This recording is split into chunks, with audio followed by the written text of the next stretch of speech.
ज्ञानतिमिरान्धस्य ज्ञानाञ्जनशलाकया चक्षुरुन्मिलितं येन तस्मै श्रीगुरवे नमः।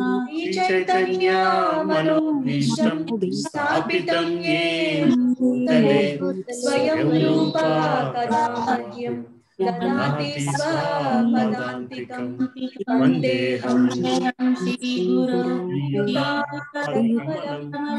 गुरु वैष्णवंश्च श्रीरूपं साग्रजातं सहगणा रघुनाथान्वितं सजीवं साद्वैतं सावधूतं परिजनसहितं कृष्णचैतन्यदेवं श्रीराधाकृष्णपादान् सहगणा ललिता श्रीविशाखान्वितांश्च।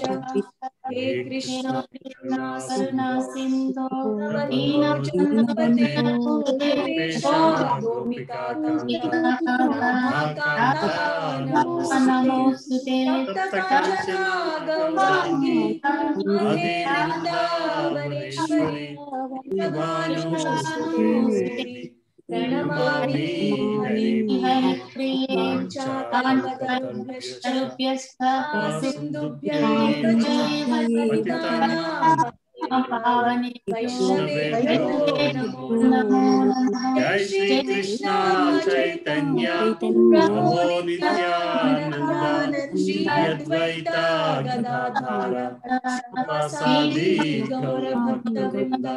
हरे कृष्णा कृष्णा कृष्णा हरे हरे हरे राम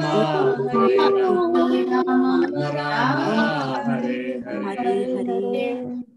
ओम नमो भगवते वासुदेवाय। ओम नमो भगवते वासुदेवाय। ओम नमो भगवते वासुदेवाय। नारायणं नमस्कृत्य नरं चैव नरोत्तमं देवीं सरस्वतीं व्यासं पूजयतो भद्रेषु भद्रेषु नित्यं भगवत सेवया भगवती उत्तमश्लोके भवती नैष्टिकी। कृष्णाय वासुदेवाय देवकी नन्दनाय च नन्दगोपकुमाराय गोविन्दाय नमो नमः। नमो महावदन्याय कृष्णप्रेमप्रदायते कृष्णाय कृष्णचैतन्यनामिने गौरकृष्णे नमः। नमः पङ्कजनाभाय नमः पङ्कजमालिने नमः पङ्कजनेत्राय नमस्ते पङ्कजाङ्घ्रे। नमो ब्रह्मण्याय देवाय ब्राह्मणाय हिताय च जगद्धिताय कृष्णाय गोविन्दाय नमो नमः।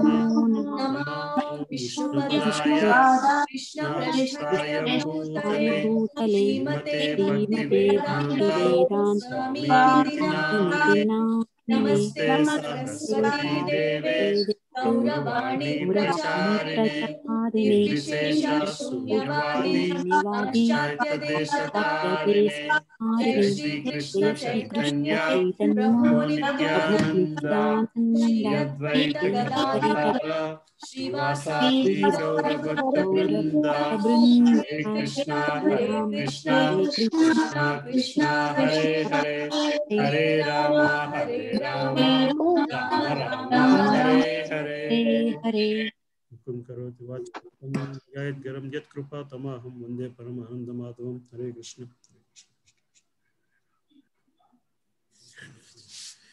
హరే కృష్ణ.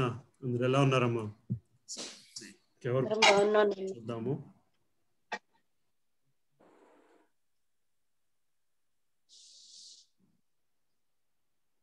మాతాజీ చదువుతున్నారా?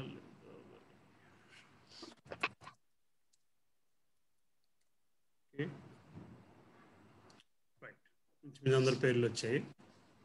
Let's see. So last class ఎక్కడున్నావమ్మా? 3 అధ్యాయాలు అయినాయి ప్రభుజీ. 3 అధ్యాయాలు అయినాయి కదమ్మా. 3 అధ్యాయాలు. సో మనకి మొదటి 4 అధ్యాయాల్లో మొదటి 3 అధ్యాయాలు విదురుడు ఉద్ధవుని సమావేశం తర్వాత సర్గ విసర్గ గురించి డిస్కషన్ వస్తుంది అనుకున్నాము. ఫస్ట్ అధ్యాయంలో ఏం చదువుకున్నాము? ఫస్ట్ అధ్యాయంలోనే పరమాత్మ సృష్టించింది సర్గాని, బ్రహ్మ సృష్టించింది విసర్గాని. ముందు క్లాస్ ఎందుకు ఇల్లుని వదిలి వచ్చేసాడు, విదురుడు ఎందుకు ఇల్లు వదిలి వచ్చేసాడు అనేది చెప్పుకొస్తున్నాడు. తర్వాత విదురుడు సరస్వతి నది తీరము అలాగా తీర్థయాత్రలన్నీ చేసుకుని అక్కడ ఉద్ధవునితో కురుక్షేత్రం చెప్పి పాండవుల గురించి అడగడం, అప్పుడు కృష్ణుడి గురించి అడగడం అడిగి మొదలు పెట్టేసరికి ఉద్ధవుడికి ఎప్పటి నుంచో ఉన్న బాగా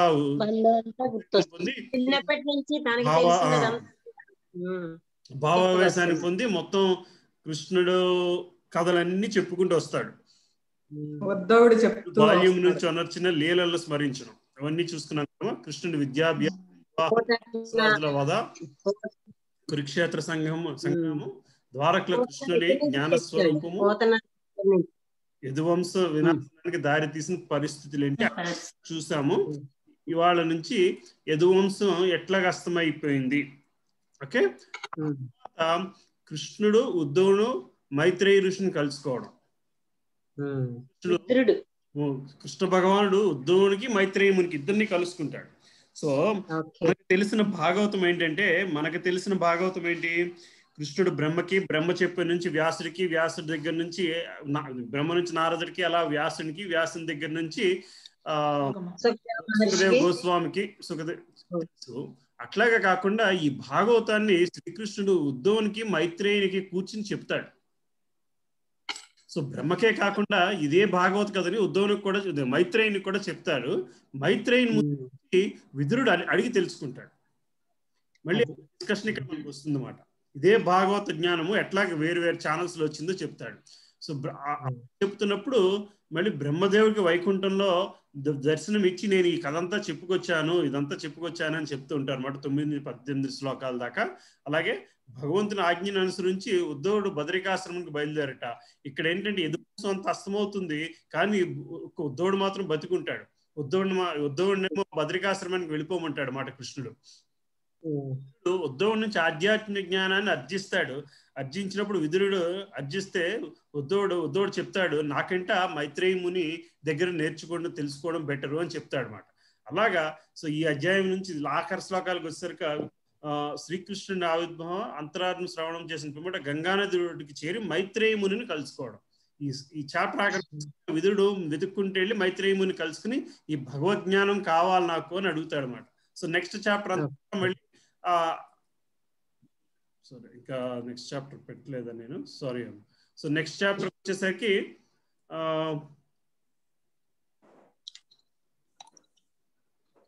ఓకే నెక్స్ట్ చాప్టర్ 5 ఇంకా పెట్టలేదు. సో 5వ చాప్టర్ మైత్రేయ మునితో విదురుని సంభాషణ చెప్పుకొస్తారు అనమాట. వాళ్ళిద్దరి మధ్య జరిగే సంభాషణ 5వ చాప్టర్. సుబ్బా ఇది 3, 5 కదా నాన్న, మనకు కావాల్సింది ఇప్పుడు 4వ అధ్యాయం కదా. 4 తర్వాత చెప్తున్నాను. ఇవి 4లో వస్తాయి, తర్వాత 5లోకి వస్తాయి. సో 4 మొదలు పెట్టుకుందామా? ఎవరి పేరైనా మిస్సింగ్ ఇక్కడ? ఒక నిమిషము. విజయ మాతాజీ.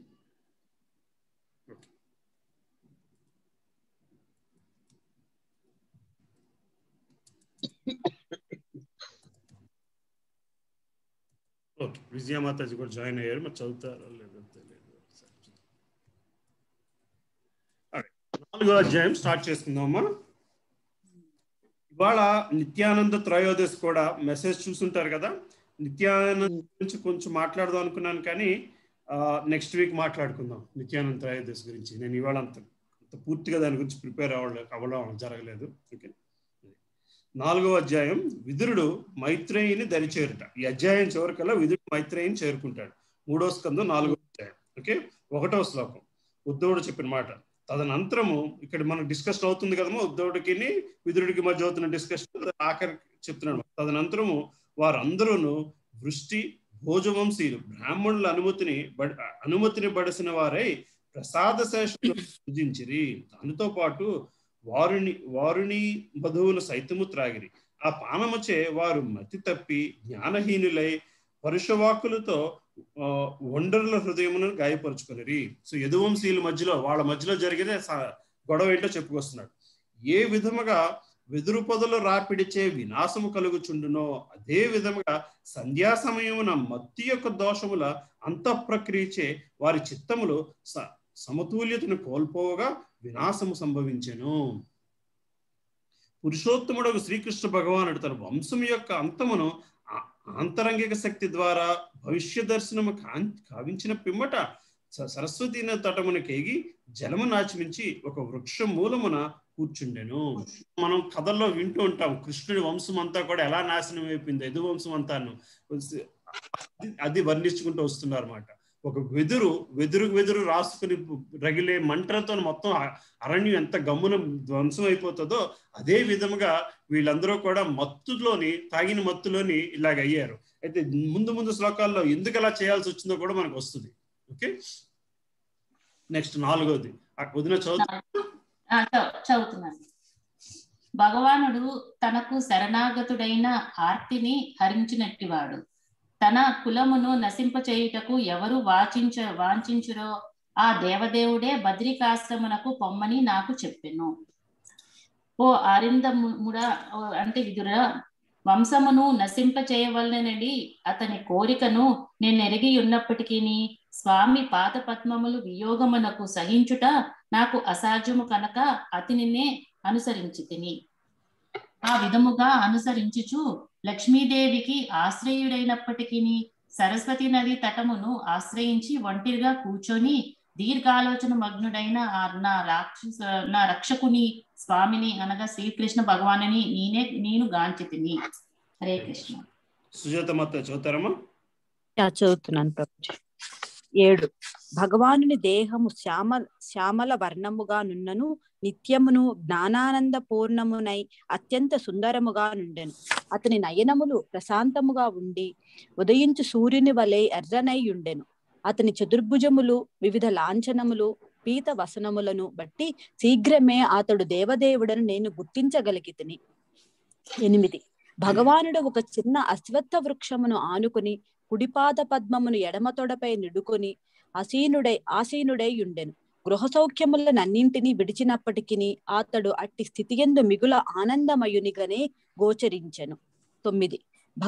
మహాభాగవతుడును మరియు మహర్షియగు కృష్ణ ద్వైపాయన వ్యాసుని శ్రేయోభిలాషి స్నేహితుడును అగు మైత్రేయుడు ప్రపంచపు పలు భాగములందు పర్యటించుచు ఆ సమయమున అచ్చటకు తన ఇచ్ఛానుసారముగా అరుదెంచెను. హరే కృష్ణ. హరే కృష్ణ.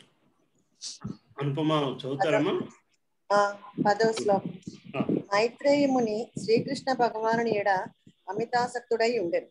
తన మెడను వంచి ప్రమోద భావమున అతడు శ్రవణము చేయుచుండెను.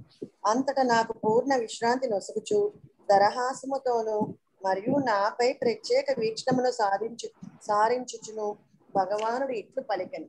11.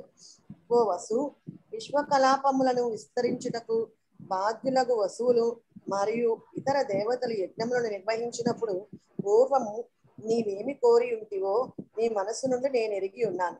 నా సాంగత్యమును పొందుటచే నీవు విశేషముగా కోరి ఉంటివి. ఇతరులకు అది పరమ దుర్లభమైనను నీకు దానిని మొసగుతును.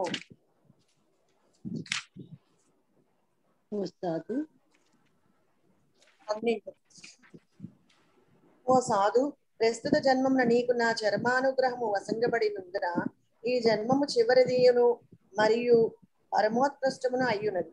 ఈ బద్ధజీవులు విశ్వమును విడిచి నీవిక నా దివ్యధామము వైకుంఠమునికి ఏగవచ్చు. విశుద్ధమును అకుంఠితమును అగు భక్తియుత సేవ కారణమున ఈ ఏకాంత ప్రదేశమున నీవు నన్ను దర్శించుట నీకు గొప్ప వరదానమై ఉన్నది. హరే కృష్ణ. హరే కృష్ణ.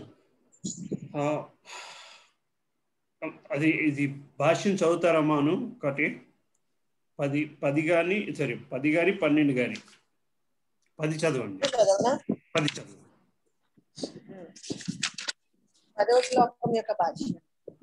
ఉద్ధవుడు మరియు మైత్రేయుడు ఇరువురును మహాత్ములే అయినప్పటికీ ఉద్ధవుడు నిష్కలంక విశుద్ధ భక్తుడైన కారణమున శ్రీకృష్ణ భగవానుని అవధానము అతని పైననే అధికముగా నుండెను. జ్ఞాన భక్తుడు ఎవని భక్తి అద్వైత దృష్టితో మిళితమై ఉండునో అతడు జ్ఞానభక్తుడు, ఎన్నడును విశుద్ధ భక్తుడు కాజాలడు. మైత్రేయుడు భక్తుడే అయినప్పటికీ అతని భక్తి మిశ్రిత భక్తి అయి ఉండును. భగవానుడు తన భక్తులతో దివ్యమగు ప్రేమను అనుసరించి భావ వినియమము నియమం జరుగును, కానీ తాత్విక జ్ఞానము లేదా కామ్య కర్మలపై ఆధారపడి కాదు. శ్రీకృష్ణ భగవానుని దివ్యమగు ప్రేమయుత సేవయందు అద్వైత జ్ఞానమునకు లేదా కామ్య కర్మలకు తావు లేదు. బృందావనమునందలి గోపికలు గొప్ప విద్వాంసులుగాను యోగులు కాని వారు, కానీ శ్రీకృష్ణుని ఏడ వారు సహజానురాగమును కలిగి ఉండింది. ఆ విధముగా ఆ దేవదేవుడు వారికి ప్రాణ సముడయ్యను. గోపికల సైతము భగవానునికి ప్రాణ సములై. శ్రీకృష్ణునితో గోపికల సంబంధము పరమోత్కృష్టమైనదని శ్రీ చైతన్యులు నిర్ధారించి ఉంది. ఇచ్చట ఉద్ధవుని ఎడ భగవానుని వైఖరి మైత్రేయుని ఎడ కన్నను అధిక సన్నిహితముగానున్నది. మనం చదువుకున్న 6వ చాప్టర్ అంతా కూడా దీని గురించి, జ్ఞానయోగం గురించి, భక్తి యోగం గురించి, జ్ఞానము భక్తి మధ్య కంపారిజన్ చేసుకుంటే దానికి భాష్యం అని చెప్తున్నారు. ఓకే, మైత్రేయుడు భక్తుడిగా అయినప్పటికీ అతని భక్తి మిశ్రిత భక్తి అయిన భగవానుడు తన భక్తులతో దివ్యమగ ప్రేమను అనుసరించి భావ వినిమయం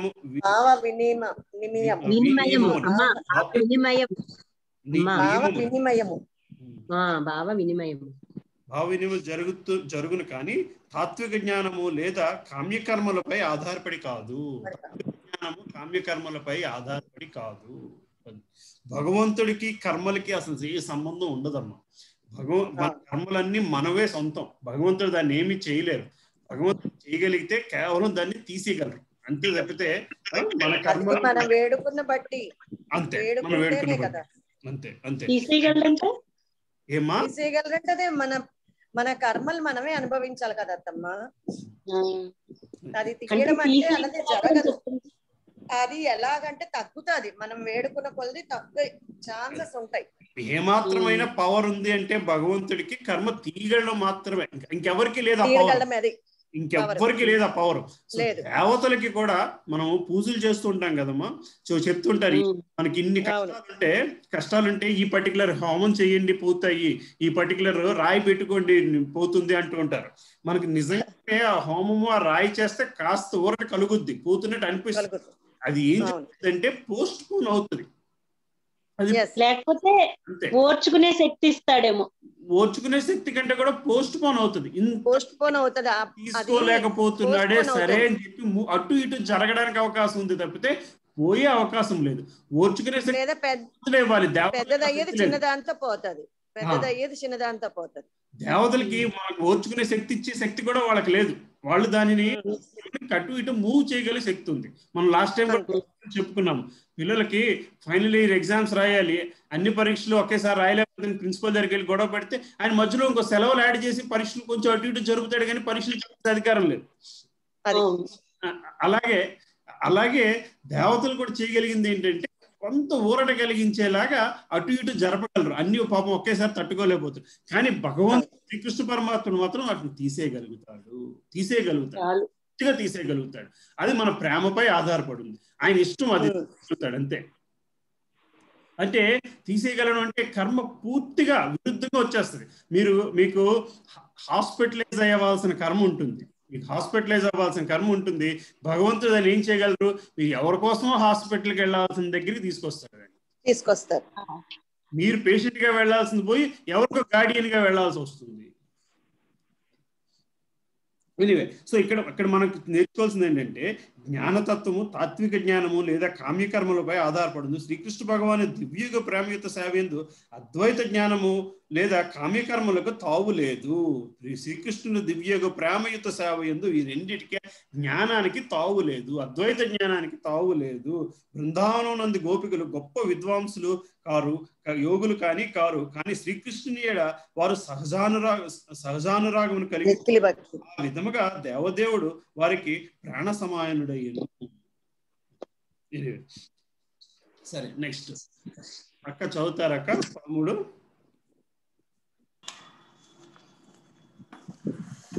హరే కృష్ణ. 13. ఓ ఉద్ధవ, నా నాభికమలమున స్థితుడైనట్టి బ్రహ్మదేవునకు సృష్టారంభమున పూర్వము పద్మకల్పమునందు నా దివ్య మహిమలను గూర్చి నేను పలికియుంటిని. వానినే మహర్షులు శ్రీమద్ భాగవతమని వచింతురు. ఉద్ధవుడు పలికెను, ఓ విదురా, ఆ విధముగా ప్రతిక్షణము నేను దేవదేవునిచే ఆదరింపబడి మితానుగ్రహముతో సంబోధింపబడినప్పుడు నా కంఠము గద్గదమయ్యను, దేహము రోమాంచితమయ్యను. పిదప కన్నీటిని తుడుచుకొనుచు ముకుళిత హస్తుడైన నేనెట్లు పలికితిని. 15. ఓ ప్రభు, నీ పాదపద్మముల దివ్యమగు ప్రేమయుత సేవయందు నియుక్తులైన భక్తులు ధర్మము, అర్థము, కామము, మోక్షములని అనడి చతుర్విధ ఫల పురుషార్థములలో దేనినైనను సునాయాసముగా పొందగలరు. కానీ ఓ శ్రేష్ఠుడా, నాకు సంబంధించినంత వరకు నేను మాత్రము కేవలము నీ పాదపద్మముల ప్రేమయుత సేవయందు నెలకొనటయే ఎంచుకుంటుని. అరే భాష్యం చదువుతారా అక్క? ఇది చదువుతాను. భాష్యము 15 అమ్మా. 15 చదవండి అక్క. వైకుంఠ లోకములందు భగవానుని సాంగత్యమును బడసిన వారు ఆ దేవదేవుని లక్షణములన్నింటినీ పొంది విష్ణు భగవానుని వలనే గోచరింతురు.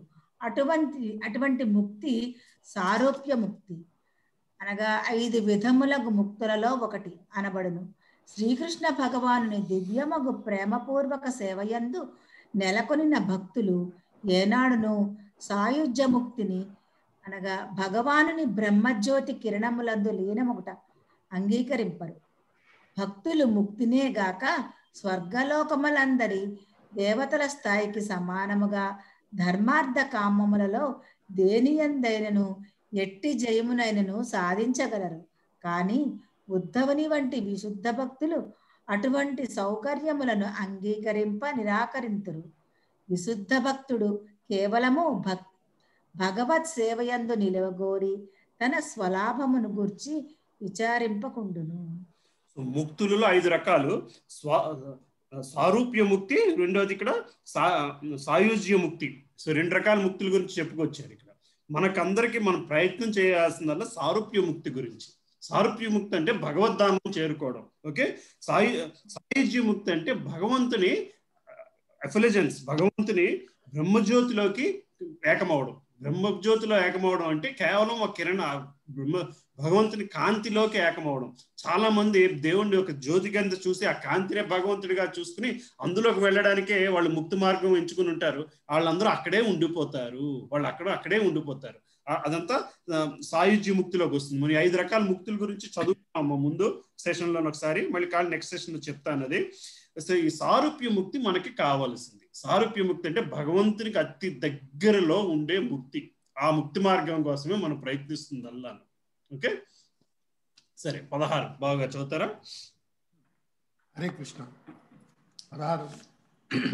దేవా, సమస్త కోరికల నుండి విడిపడినప్పటికీ నీవు కామ్య కర్మలందు నెలకొనటను, జన్మరహితుడు అయినప్పటికీ జన్మలొందుటను, దుర్జయముకు కాలమును నియమించి వాడవైనప్పటికీ శత్రుభయముతో పలాయనమై కోటను ఆశ్రయించుటను, ఆత్మీయందే రమించేవాడవైనను పలువుడు స్థిరచే పరివృత్తుడై గృహస్థ జీవనము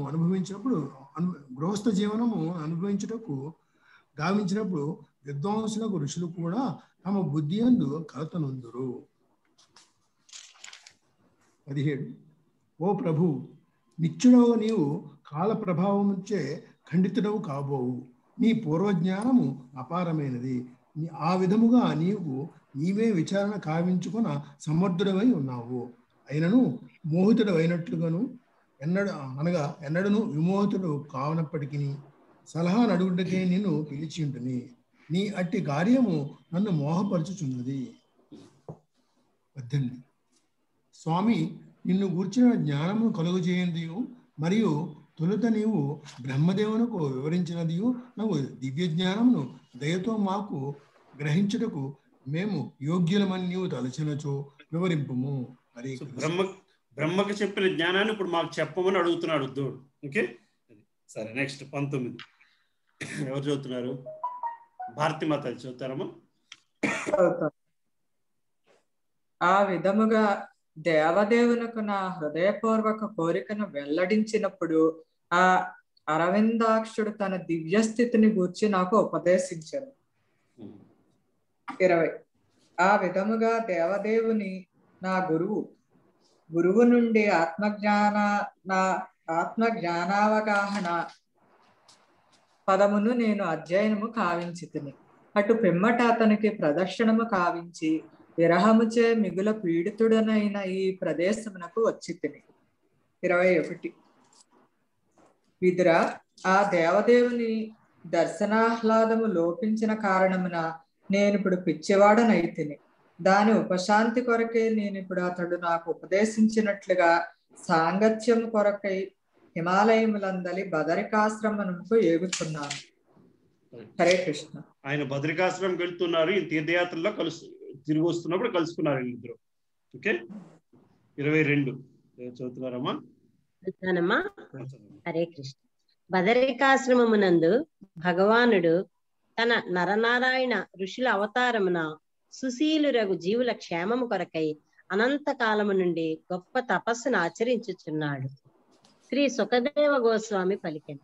తన స్నేహితులు బంధువుల వినాశనమును గూర్చి సమస్తమును ఉద్ధవుని ద్వారా వినినంతటా బుధజనుడైన విదురుడు తన పొరలివచ్చు శ్లోకమును ఆధ్యాత్మిక జ్ఞానముచే సమాధానపరుచుకొనెను. 24.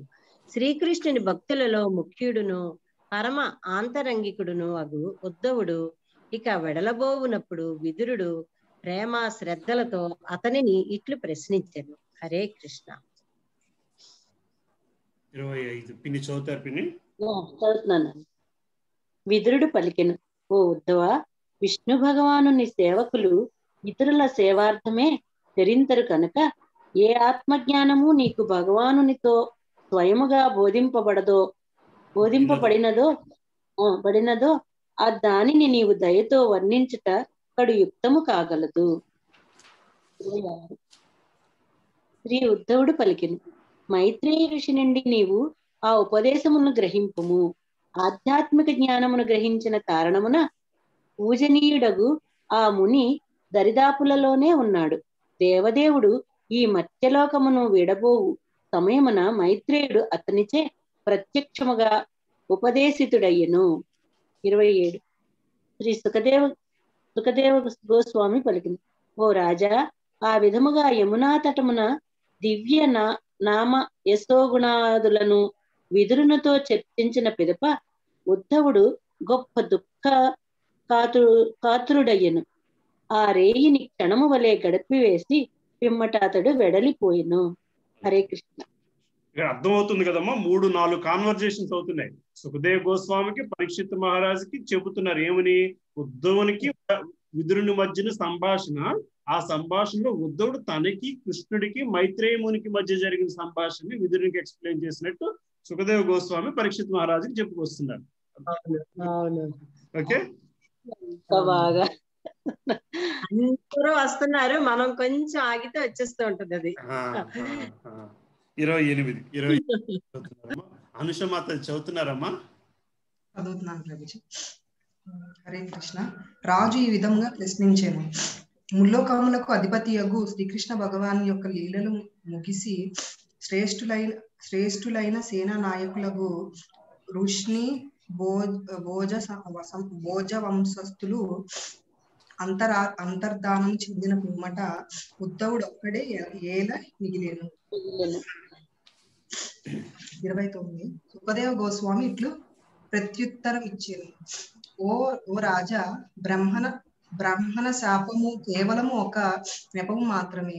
దేవదేవుని పరమ శ్రేష్టమగు వాంఛయే దానికి నిజముగు కారణము. అత్యధికముగా ఉన్న తన వంశస్థులను సాగ నంపిన పిదప అతడు ధరణీ తలము నుండి అంతర్ధానము చెందగోరెను. అందులకై ఆ దేవదేవుడు తనలో తాను ఇట్లు తలపోసెను. 30 ఈ భౌతిక జగత్తు దృష్టి నుండి నేను ఇప్పుడు నిష్క్రమింపనున్నాను. నా భక్తులలో అగ్రగణ్యుడైన ఉద్ధవుడు ఒక్కడే నన్ను గూర్చిన జ్ఞానం నేరుగా పొందగలవానిగా కనబడుచున్నాడు. ఇది సుఖదేవ్ గోస్వామి కృష్ణుడేమనుకున్నాడో చెప్పుకొస్తున్నారు. 31 ఎవరున్నారమ్మా? ఇంకెవరు చదవాల్సిన వాళ్ళు ఉన్నారా? ఫస్ట్ నుంచి వెళ్ళిపోదాం లిస్టులోని.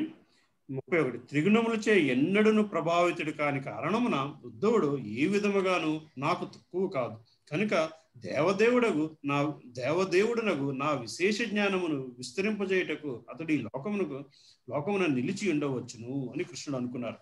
సమస్త వేద జ్ఞానమునకు మూలమును ముల్లోకములకు గురువును శ్రీకృష్ణ భగవాన్ నుంచే ఆ విధముగా ఆదేశితుడై ఉద్ధవుడు బద్రికాశ్రమం చేరి శ్రీహరి ప్రీత్యార్థమై సమాధి మగ్నుడైనని సుఖదేవ్ గోస్వామి రాజుకు తెలియజేశాను.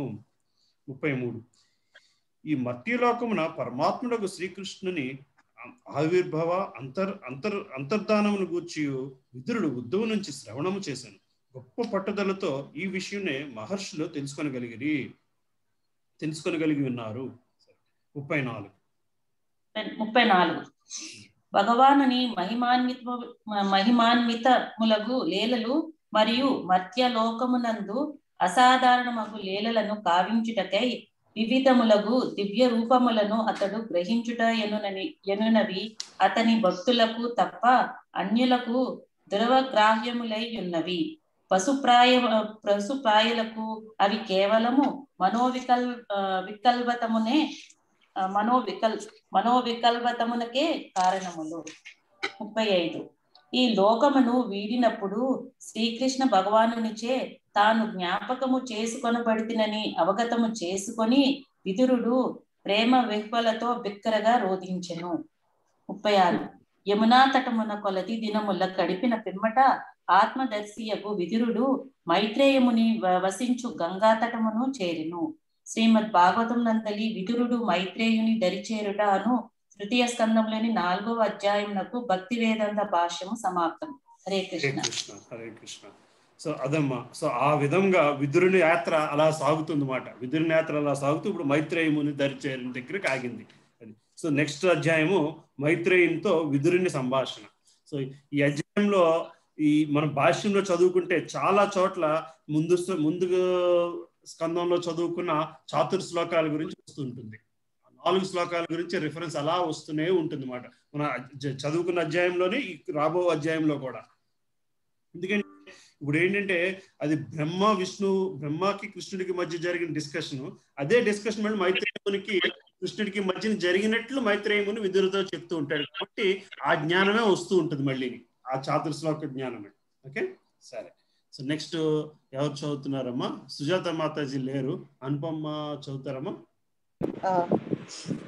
5వ అధ్యాయము మైత్రేయునితో విదురుని సంభాషణము.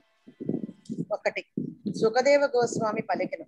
గురువంశోత్తముడును కృష్ణ భక్తి యందు పరిపూర్ణుడును అగు విదురుడు ఆ విధముగా అగాధ జ్ఞాన సంపన్నుడు మైత్రేయ మహాముని ఆసీనుడై ఉన్న గంగా ద్వారమును అనగా హరిద్వారము చేరిన పరమ సౌశీల్యుడును మరియు ఆధ్యాత్మికత యందు సంతుష్టి చెంది ఉన్నవాడును అగు ఆ విదురుడు పిమ్మట అతన్ని ఎట్లు ప్రశ్నించు. విదురుడు పలికెను, ఓ మహాముని, ఈ లోకమున ప్రతి ఒక్కరును సుఖప్రాప్తికే కామ్యకర్మలయందు నియుక్తులగుదురు. కానీ ఎవరును సంతృప్తిని గాని దుఃఖ నివృత్తిని గాని గాంచబోరు. పైగా అట్టి కర్మలచే వారి దుఃఖము అధికతరమే అగును. కావున నిజ సౌఖ్యము కొరకే మనుషుడు ఏ విధముగా జీవించవలనో దయచేసి మాకు మార్గదర్శనము కావింపుడు. 3 కృష్ణ విముఖులకు పెద్ద జీవుల ఎడ కరుణను చూపుటకే పరమ పరోపకారులకు వారు ఆ దేవదేవుని పక్షమున ధరణి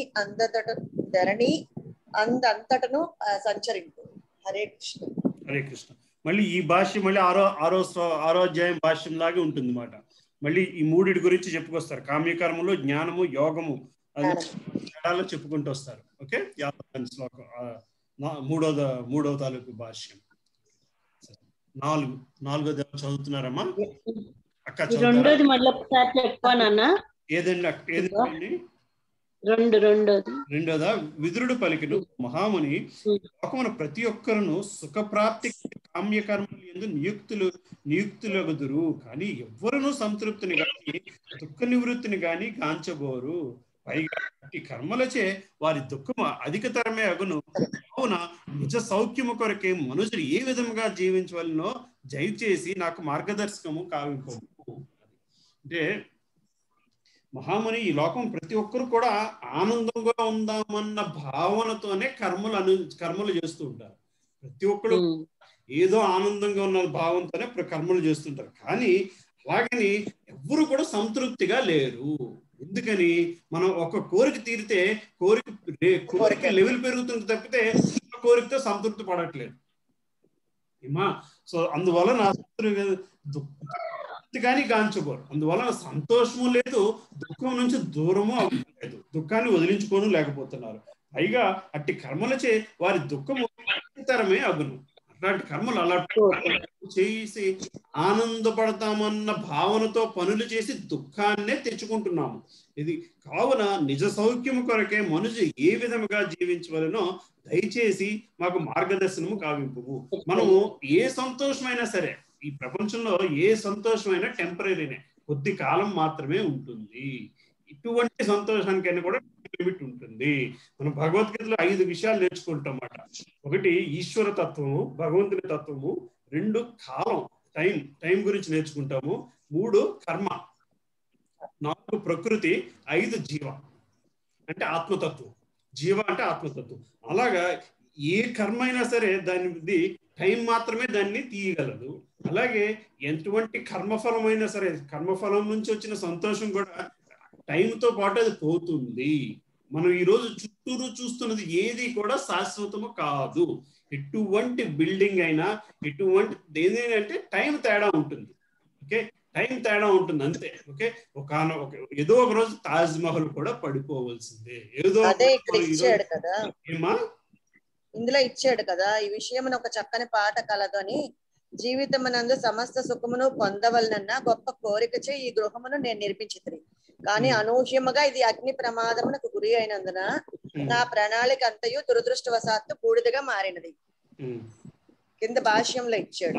జీవితం గొప్ప కోరికతో ఈ గృహం నేను నిర్మించింది. ఎవరు చెప్పుకొచ్చారు? అది ఒక చక్కని పాటలో ఆయన పాడుకొచ్చారు. అవును, కరెక్ట్. అది కరెక్ట్ అని. సో ప్రకృతి నియమమే అది, ప్రకృతి పద్ధతే అది, దాన్ని మనం మార్చలేము. సో అటువంటి అప్పుడు ఏ విధముగా జీవిస్తే అది సుఖం, ఎటర్నల్ హ్యాపీనెస్ అంటే అంతములేని సుఖం. కావున నిజ సౌఖ్యము కొరకే మనుషులు ఏ విధంగా జీవించాలి, ఎట్లా జీవిస్తే అటువంటి సుఖం వస్తుంది. భగవద్గీత అంతా చదువుకున్న తర్వాత మనకు అది అర్థం కావాలి. అర్థం కాలేదంటే మనం సరిగ్గా చదువుకోలేదంటే. ఎటువంటి జీవితం గడిపితే శాశ్వత సుఖం వస్తుంది. అది దానికి ఫస్ట్ అండ్ ఫార్మోస్ట్ అంటే మొట్టమొదటి చేయాల్సిందంటే మనం జీవిస్తుంది భౌతిక సుఖం కోసం అనేది మనం గుర్తు పెట్టుకోగలగాలి, దాన్ని గుర్తు చేసుకుంటూ ఉండగలగాలి. ఇవాళ కొటేషన్ కూడా రాధానాథ్ మహారాజ్ అదే పంపించారు. భౌతిక సుఖము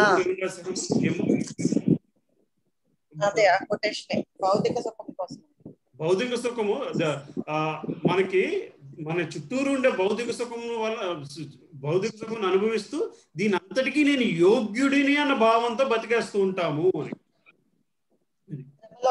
అది యోగ్యత లేకుండా కూడా అది ఎలాగుంటుందంటేనేమో కర్మ అన్నది ఎట్లా ఉంటుందంటే, మనం దేవుణ్ణి మన దేవతల్ని ప్రార్థించుకుంటే మనకి అనుభవించాల్సిన అవసరం లేదు. మన కర్మ వలన మనకి కలగని డబ్బుని కూడా భగవంతుడు మనకి దేవతలు పూజించుకుంటే ఇచ్చేస్తారు.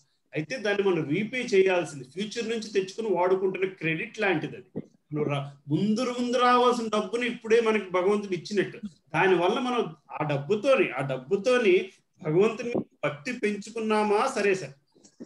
మన చుట్టూరు ఉన్న సుఖం అంటే ఏంటి, మన చుట్టూరు ఉన్న డబ్బు అంటే ఏంటి, ఈ సొసైటీ కానీ మన చుట్టూరు ఉన్న వ్యక్తులు మనకి మన జీవితానికి ఇది సుఖము అని చెప్పి జీవితానికి ఇంత వాల్యూ కట్టి మనకు వస్తున్నదే, ప్రకృతి ఇస్తున్నదే.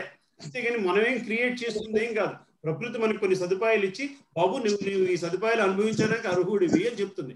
మనం ఏంటి ఆశతోని మనకి లేనివి తెచ్చేసుకుని, మనకి లేనివి అంటే మన కర్మఫలంలో లేనివి కూడా మనం తెచ్చేసుకుంటే అదంతా కూడా ఏదో ఒక రోజు దాన్ని రీపే చేయాల్సిందే. మనకు అర్హత లేని వాటిని కూడా మనం అనుభవిస్తే, అర్హత లేని వాటిని మనం ఎట్లాగ అనుభవించినాను, మనం ఒకడు కొట్టి అనుభవించినా, ఒక దేవతని మెప్పించి అనుభవించినా సరే అది రీపే చేయాల్సిందే. ఒక దేవతని మెప్పి అనుభవించినా సరే రీపే చేయవలసిందే. యోగ్యత లేని భౌతిక సుఖాన్ని అనుభవించినప్పుడు అది రీపే చేయడం కోసము మళ్ళీ మనం జన్మెత్తి దాన్ని పూర్తి చేయాల్సిందే.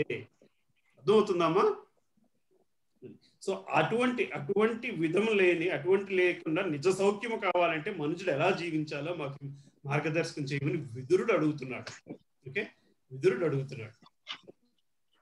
విదురుడు కూడా ఒక జన్మలో యమధర్మరాజు. విదురుడు కూడా ఒక జన్మ పాపం దీని మీద ఒక శాపం మీద అట్లా పుడతాడు. నాలుగో దగ్గర ఉన్నాం కదమ్మా అక్క, చదువుతారక్క? చదువు. 4. కనుక ఓ సాధువర్య, భగవానుని దివ్యమగు భక్తియుత సేవను గూర్చి దయతో నాకు ఆదేశములు సుగము. ఎల్లరి హృదయములందు స్థితుడైయుండు అతడు దానిచే అంతరము నుండి పరతత్వ జ్ఞానమును అనగా భక్తియోగ విధానముచే పవిత్రులైన వారికి మాత్రమే పొసగబడినట్టి ప్రాచీన వైదిక సిద్ధాంతముల రూపున ప్రియముతో వసగగలడు. ఓ మహర్షి, స్వతంత్రుడును మరియు వాంఛారహిత త్రయాధీశుడును సమస్త శక్తుల నియామకుడును అగు దేవదేవుడు ఏ విధముగా అవతారములను దాల్చును, పోషణార్థము క్రమానుగత నియమములు చక్కగా ఏర్పాటు చేయబడి ఉన్న జగత్తును ఏ విధముగా సృష్టించునో దయచేసి వివరింపుడు. 6. ఆకాశ రూపమున విస్తరించిన తన హృదయమునందు శయరించి ఆ విధముగా సమస్త సృష్టిని ఆ మహాకాయమునందుంచి పలు జీవులుగా అంటే వివిధ జీవజాతులుగా వ్యక్తమయ్యేడి వారు అతడు విస్తరించును. యోగేశ్వరుడును అధీశ్వరుడును అయిన కారణమున ఆ దేవదేవుడు తన పోషణార్థము ఎట్టి యత్నము కావింపనవసరము లేదు. ఆ విధముగా అతడు జీవులందరకు భిన్నుడై ఉన్నాడు. నేను వేరు భగవంతుడు వేరు అని చెప్పుకోవడానికి ఇది ఒక నిదర్శనం అన్నమాట. భగవంతుడికి మనకి ఉన్న తేడా చెప్తున్నాడు. పోషణార్థం ఎట్టి ప్రయత్నము కావింపవసరము లేదు. ఆ విధముగా అతడు జీవులందరికీ విభిన్నుడై ఉన్నాడు, డిఫరెంట్ గా ఉన్నాడు. అలాగే 5వ శ్లోకం ఒక భాష్యం చదివితే మళ్ళీ ఇది మనకి విష్ణువుల గురించి అందరి గురించి చెప్పుకొస్తారమ్మా. చదువుతారక్క? 5 చదువుతాను. ఓ మహర్షి, భాష్యమా? శ్రీకృష్ణ భగవానుడు ఆదిదేవుడు.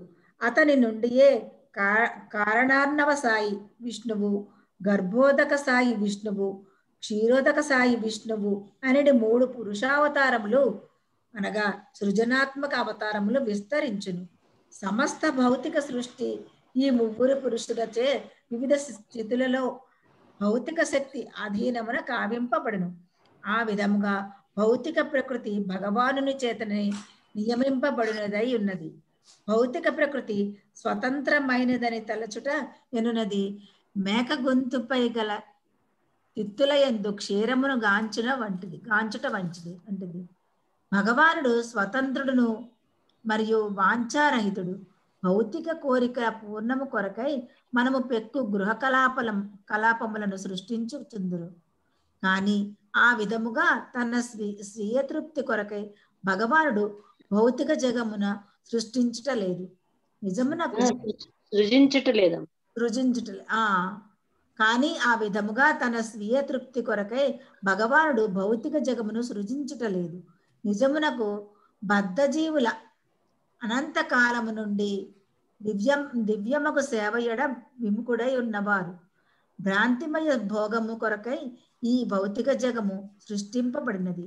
కానీ అట్టి భౌతిక విశ్వములన్నీను స్వయం పూర్ణములై ఉన్నవి. వాని యందు పోషణకు ఎట్టి కొరతయు లేదు. అయినను బాహ్యమునకు ప్రపంచ జనాభా అధికమైనప్పుడు లౌకికులు అల్పజ్ఞత చే కలత నొందుదురు. జీవుడు భూమిపైకి రాగానే వాని పోషణము భగవానుచే వెంటనే ఏర్పాటు చేయబడను.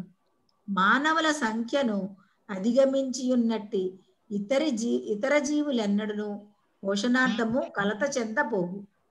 తిండి లేక అవి మరణించటయో కనిపించదు. కేవలము మానవ సంఘమే ఆహార పరిస్థితిని గాంచి కలత చెందుచుండును.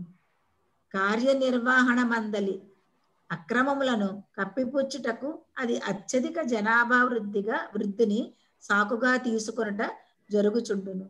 ప్రపంచమున ఏదేని కొరత ఉన్నచో అది కేవలము భగవత్ చైతన్యపు కొరత మాత్రమే. లేకున్నచో భగవత్ కరుణచే దేనికి ఇచ్చట కొరత లేదు. హరే కృష్ణ. అర్థమవుతుందమ్మా? అందరికీ అన్ని ఇస్తాడు ఆహారాన్ని. అంతే అంతే అంతే. మిగతా జంతువులు ఏవి కూడా ఆహారానికి మనుషుడు కష్టపడుతున్నంత కష్టపడడు. ఎవరు కష్టపడలేదు. ఒక చీమ ఆహారానికి ఎంత దూరం ట్రావెల్ చేస్తుంది? ఒక చీమ ఆహారానికి ఎంత దూరం ట్రావెల్ చేస్తుంది? మహా అయితే 1 మీటర్, 2 మీటర్లు, 3 మీటర్లు. అయినా సరే ఆహారానికి కొన్ని 100 మీటర్లు, 200 మీటర్లో ట్రావెల్ చేస్తుంది. మానవుడు మాత్రం ఇక్కడ నుంచి ఇండియా నుంచి అమెరికా వెళ్ళిపోతున్నాడు పొట్ట నింపుకో. మొత్తం భూమండలంలో సగం దూరం దాటిపోయి వెళ్ళిపోతున్నాడు. ఇంకా మానవుడే అది చేస్తున్నది. కేవలం ఇది ఎందుకండి? అది పొట్ట నింపుకోలేక కాదు, ఆశ, అత్యాశ. ఇంకా భౌతిక తరాల వరకు ఏమ్మా, కొన్ని తరాల వరకు అంటే ఆశ అంటే ఇంకా సంపాదించేద్దామన్న ఆశ. ఇంకా సంపాదించి ఏం చేయాలి? ఇంకా భౌతిక సుఖం పొందేద్దాం, ఇంకా ఏదో సుఖం, ఇంకా ఏదో ఉంది అన్న భావంలోనే బతికేస్తున్నాడు. అది ఓకే. నెక్స్ట్ సెవెంత్ బాగా చదువుతారా? హరే కృష్ణ. విజులు, గోవులు, దేవతల క్షేమం కొరకై ఉన్న వివిధ భగవద్ అవతారముల మంగళ చరిత్రమును గురించి వివరింపుడు. ఆ దేవదేవుని దివ్య కర్మలను నిరంతరము శ్రవణము చేయుచున్నప్పటికీ మా మనస్సులు ఎన్నడూ తనివి నొందబోవు. 8 గుణకర్మలను అనుసరించి జీవులందరూ స్థితిని కలిగి ఉండడి వివిధ లోకాలోకములను అధిలోకనాథుడు సృజించను. వాటి వివిధ రాజులను, పాలకులను సైతము అతడు సృష్టించను. 9 ఓ బ్రాహ్మణ శ్రేష్ఠ, విశ్వ సృష్టికర్త మరియు స్వతసిద్ధుడునగు నారాయణుడు ఏ విధముగా గుణములను, కర్మలను, రూపములను, లక్షణములను, వివిధ జీవనామములను భిన్నముగా సృజించను దయచేసి వివరింపుడు. హరే కృష్ణ. హరే కృష్ణ. నెక్స్ట్ ఎవరు చదువుతున్నారు? ప్రభు, మానవ సమాజమునందలి ఈ ఉన్నత నీచ స్థితులను గూర్చి వ్యాసదేవుని ద్వారా నేను పెక్కుమార్లు వినియుంటిని. ఆ గౌణ కథా విషయముల ఎడ మరియు వాటి వలన కలిగడి ఆనందమునెడ పూర్తిగా తృప్తుడనైతిని. కానీ కృష్ణ విషయమున అవి నన్ను సంతృప్తి చేయజాలకపోయినవి. 11 తీర్థపాదుడును మరియు మహర్షి భక్త గణముచే పూజనీయుడును అగు శ్రీకృష్ణ భగవానునికి సంబంధించిన తగినంత కథాశ్రవణము లేకుండా ఎవడు ఈ మానవ సమాజమున సంతృప్తి చెందగలడు? కర్ణరంధ్రములందు ప్రవేశించుట ద్వారా ఆ కథలు మనుజుని సంసార బంధమును త్రెంపివేయగలవు. 12 మీ మిత్రుడు కృష్ణద్వైపాయన వ్యాసదేవుడు తమ మహద్రచనయగు మహాభారతమునందు శ్రీకృష్ణ భగవానుని దివ్య గుణములను ఇదివరకే వర్ణించి ఉన్నాడు. లౌకిక కథలను వినుటయందు గల తీవ్ర ఆకర్షణ ద్వారా జన సామాన్యపు అవధానమును కృష్ణ కథ, భగవద్గీత వైపునకు ఆకర్షించుటయే దాని అందరి ఆలోచనయే ఉన్నది. హరే కృష్ణ. చదవనమ్మా. చదవమ్మా. అట్టి కథాశ్రవణమునందు నిరంతరము నెలకొనుటకు ఉత్కంఠత కలిగిన వానికి కృష్ణ కథ క్రమముగా ఇతర విషయములన్నింటి యందును విరక్తిని వృద్ధి చేయును. ఆధ్యాత్మిక ఆనందమును బడిసిన భక్తునిచే కావింపబడు అట్టి కృష్ణ పాదపద్మ స్మరణము శీఘ్రమే అతని సమస్త దుఃఖములను నశింపచేయును. ఓ మునివర్య, చెప్పారు కదమ్మా, మొత్తం అంతా ఇది తాత్పర్యంలో ఎక్స్ప్లెయిన్ చేసుకొచ్చేసారు. సరే నెక్స్ట్ వెళ్ళిపోమ్మా. మనం అనుకున్నది వచ్చింది ఇక్కడ. 14 చెప్పు. 14. ఓ మునివర్య, పాపకర్మల కారణమున భగవత్ కథలకు విముఖులై ఆ విధముగా మహాభారతం యొక్క ప్రయోజనము అనగా భగవద్గీతను ఎరుగని వారలు శోచనీయులకు కూడా శోచనీయులగుచున్నారు. తాత్విక కల్పనలు, సిద్ధాంతపరమగు జీవిత చరమ లక్ష్యములు, వివిధమగు కర్మకాండలను గూర్చి తెలియజేయుట యందు నెలకొనిడి అట్టి వారల ఆయువు ఏ విధముగా కాలముచే వ్యర్థముగా దోచుకొనబడుచున్నదో గాంచెడి కారణమున నేను సైతము వారి ఎడ దుఃఖితుడనగుచున్నాను. 15. ఓ మైత్రేయ ఆర్తబంధువా, కేవలము హరికథయే ప్రపంచ జనులందరికీ శుభమును చేకూర్చగలదు కనుక తేనెటీగలు పుష్పముల నుండి మకరందమును కూడబెట్టినట్లుగా సమస్త కథాసమగు కృష్ణ కథనే దయతో వర్ణింపుడు. హరే కృష్ణ. 13, 14 2 శ్లోకాలు మనకు జిస్ట్ లాగా ఇచ్చి పెట్టేశారు. ఏమా మునివర్య, ఏమా పాపకర్మల కారణమున భగవత్ కథలకు విముఖులై, అంటే ఆ విధంగా మహాభారతం యొక్క ప్రయోజనం భగవద్గీతను ఎరిగిన వారు శోచనీయులకు కూడా శోచనీయం, అంటే బాధపడే వాళ్ళు కూడా బాధ పెడుతున్నారు. ఓకే, సిద్ధాంతపరముగు జీవితపు చరమ లక్ష్యములు వివిధముగు కర్మకాండల గురించి తెలియజేయటి యందు నెలకొనిడి అట్టి వారల ఆయువు ఏ విధముగా కాలంచే వ్యర్థముగా దోచుకొనబడుచున్నదో గాంచిడి కారణమున నేను సైతము వారి ఎడ దుఃఖితుడున్నాను. అంటే ఎలా జనాలు వాళ్ళకి ఇచ్చిన ఈ యొక్క మానవ జన్మలో వచ్చిన అవకాశాన్ని వృధాపరుచుకుంటున్నారో చూసి బాధపడుతున్నాడు మైత్రేయుడు. ఓకే, సరే నెక్స్ట్ 16 చదువుతున్నారు. పిన్ని చదవండి. పిన్ని మ్యూట్ లో ఉన్నారు. పిన్ని సారీ.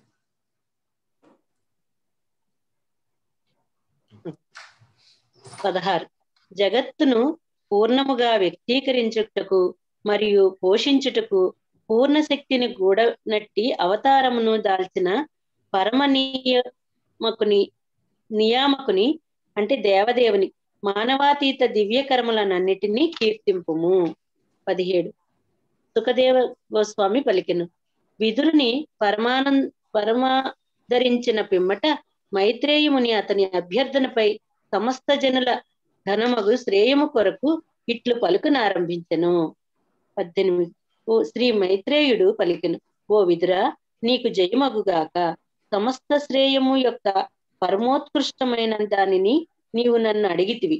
ఆ విధముగా నీవు ప్రపంచము పట్లను నా ఎడను కరుణను చూపిన వాడివైతివి.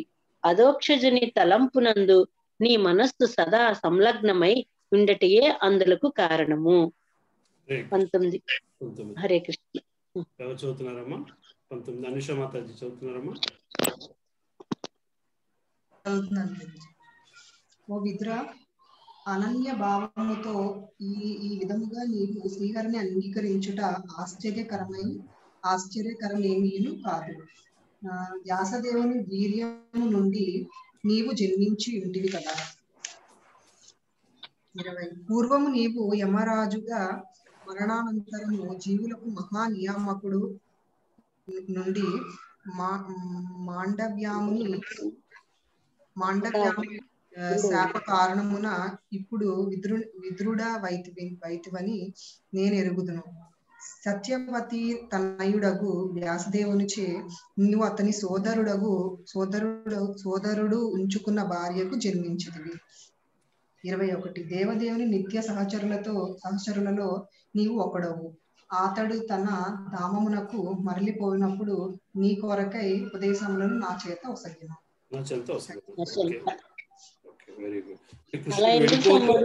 విదురుడు కోసం చెప్పిన ఉపదేశము మైత్రేయమునితో చెప్పారు అని చెప్తున్నారు మైత్రేయముని. ఓకే, 22 చంద్రమౌళి ప్రభు చదువు. హరే కృష్ణ. కనుక ఏ లీలల ద్వారా భగవానుడు ఒకదాని పిదప ఒకటిగా జరుగునటువంటి విశ్వపు సృష్టి స్థితి లయముల కొరకు తన యోగమాయను విస్తరించిన అట్టి దానికి నీకు వివరించును. 23 సకల జీవ ప్రభువు భగవానుడు సృష్టికి పూర్వమే అద్వితీయునిగా విరాజిల్లి ఉండెను. కేవలం అతని సంకల్పమునే సృష్టి కార్యము సంభవమయ్యాను. తిరిగి సమస్తము అతని అందే లయమందగలదు. ఆ పరమాత్ముడు వివిధ నామములతో సూచితుడగును. 24 సమస్తమునకు నిర్వివాద యజమానియగు భగవానుడు ఒక్కడే ద్రష్ట అయి ఉన్నాడు. ఆ సమయంన విరాట్ జగత్తు ఉపస్థితమై లేదు. ఆ విధంగా ప్రధానాంశములు మరియు విభిన్నాంశములు లేకుండాటచే అతడు అసంపూర్ణత్వమును అనుభవించను. భౌతిక శక్తి నిద్రాణముగా నుండగా అంతరంగ శక్తి వ్యక్తమై ఉండెను. హరే కృష్ణ. నెక్స్ట్ 25 శారదామాతాజీ చదువుతానండి. హరే కృష్ణ. భగవానుడు ద్రష్ట, ఇక దర్శనీయమగు బాహ్య శక్తి జగద్ వ్యక్తీకరణము నందు కార్యకారణముల రెండింటిగాను పనిచేయును. ఓ మహాభాగ విదుర, ఆ బాహ్య శక్తియే మాయా నామమున తెలియబడుచున్నది. కేవలము దాని ద్వారానే సమస్త భౌతిక వ్యక్తీకరణము సాధ్యపడెను. 26 పరమ పురుషుడు తన దివ్యమగు పురుషావతారమున భగవానుని ప్రధాన విస్తారము త్రిగుణయుక్తమగు భౌతిక ప్రకృతి యందు బీజ ప్రదానము చేయును. ఆ విధముగా కాల ప్రభావంన జీవులు ఉద్భవింతురు. అటు పిమ్మట కాలము యొక్క అంత ప్రక్రియల ప్రభావముచే మహత్తత్వము వ్యక్తమయ్యను. విశుద్ధ సత్వమగు భగవానుడు తన దేహము నుండి ఆ మహత్తత్వమున విశ్వ బీజముల నుంచెను. హరే కృష్ణ. హరే కృష్ణ. 28 ఇంకెవరున్నారమ్మా? సరే, మొదటికి వెళ్ళిపోదాము. తదుపరి మహత్తత్వమును జీవనలేముగా వివిధ రూపములలోనికి భేదపరుపబడును. ముఖ్యముగా తమోగుణ ప్రభావమైనట్టి అది మిథ్యాహంకారమును కలిగించింది. ముఖ్యంగా తమోగుణ ప్రభావమైనట్టి అది మిథ్యాహంకారం కలిగించింది. సృష్టి విషయక పూర్వజ్ఞానమును మరియు కాలమును కూడి ఉన్న దేవదేవుని ప్రధాన విస్తారం ఇది. 29 మహత్తత్వము ఉత్కృష్టముగు కారణ సత్యం విద్యాహంకారముగా మార్పు చెందును. అది కారణము, కార్యము, కర్త అనేది 3 దశలందు వ్యక్తమగును. అట్టి కర్మలన్నీ మానసిక స్థితి యందు నిలిచి భౌతికాంశములు, ఇంద్రియములు, మనోకల్పనములు అను వానిపై ఆధారపడును. ఇక మిథ్యాహంకారము సత్వ రజస్తమముల నుండి త్రిగుణముల ద్వారా ప్రదర్శితమగును. 30 సత్వగుణంతోడి కలియకచే మిథ్యాహంకారము మనసుగా మార్పు పొందును. దృగ్గోచారముగు జగమును నియంత్రించినట్టు దేవతలందరూ అదే నియమపు అనగా మిథ్యాహంకారము మరియు సత్వగుణము నడుమ అంతఃప్రక్రియ ఫలములై ఉన్నారు. సో దేవతలు కూడా ఎలాగొస్తున్నారో చెప్పుకొస్తున్నారు. దేవతలు ఎట్లా వచ్చారు? మిథ్యాహంకారము సత్వగుణం మధ్యలో ఉన్న వాళ్ళు దేవతలు అవ్వగలుగుతారు. ఓకే, ప్రకృతి యొక్క మిథ్యాహంకారం అంతఃప్రక్రియ దృశ్యమైనందున సమస్త భౌతికాంశం మనమై ఉన్నది. హరే కృష్ణ. 31 ఎవరు చదువుతున్నారమ్మా? 31 ఇంద్రియములు నిక్కముగా మిథ్యాహంకారమును గూడిన రజోగుణము యొక్క ఫలములై ఉన్నవి. కారణమున కాల్పనిక తత్వజ్ఞానము మరియు కామ్యకర్మలు ప్రధానముగా రజోగుణ ఫలములుగా నున్నవి. 32 ఆకాశము శబ్దము యొక్క ఫలమై ఉన్నది. ఇక శబ్దము అహంకార పూరిత రజోగుణపు వికారము అనగా ఆకాశము పరమాత్ముని సంజ్ఞార్థక ప్రాతినిధ్యమై ఉన్నది. 33 ఆ పిదప కాలము మరియు బాహ్య శక్తి అనువానిచే కొద్దిగా మిళితమై ఉన్న ఆకాశముపై భగవానుడు దృష్టిని సారించెను. ఆ విధముగా స్పర్శానుభవము ఉత్పన్నమయ్యెను. దాని నుండి ఆకాశమునందలి వాయువు జన్మించెను. హరే కృష్ణ. 34 అనుపమ చదువుతారమ్మా? అనుపమ ఉన్నారా? లేదు. అక్క చదువుతారక్క? మధ్యలో ఇంకెవరు ఉన్నారు కదమ్మా, సుజాత మాతాజీ సుజాత మాతాజీ వెళ్ళిపోయారు, అనుపమ కనెక్ట్ వెళ్ళిపోయారు. ఓకే ఓకే లాగౌట్ అయిపోయారు. సరే మీరు చదవండి అక్క. చదువుతాం. 34 34 పిదప గొప్ప బలము కలిగిన వాయువు ఆకాశముతోడి అంతఃప్రక్రియచే రూపతన్మాత్రను సృజించను. అది లోకలోచనమగు జ్యోతిగా పరిణిత చెందును. వాయువునందు ఆ తేజస్సు నుండి భగవానునిచే వీక్షించబడినప్పుడు కాలము మరియు బాహ్యశక్తి కలయికచే తత్సమయమున జలము రసముల సృష్టి సంభవించెను. 36 తదనంతరము తేజోద్భవమగు జలము భగవానునిచే వీక్షింపబడి కాలము మరియు బాహ్య శక్తితో మిళితము కావింపబడిను. ఆ విధముగా అది గంధ గుణాత్మకమగు భూమిగా మార్పు చెందును. హరే కృష్ణ.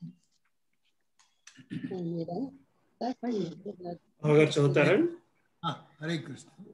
37 సౌమ్యుడ ఆకాశము మొదలుగా ధరణి వరకు గల సమస్త భౌతికాంశముల ఉన్నత న్యూన గుణములన్నీ కేవలము దేవదేవుని వీక్షణకు తుది స్పర్శ చేతనే కలుగుచున్నది.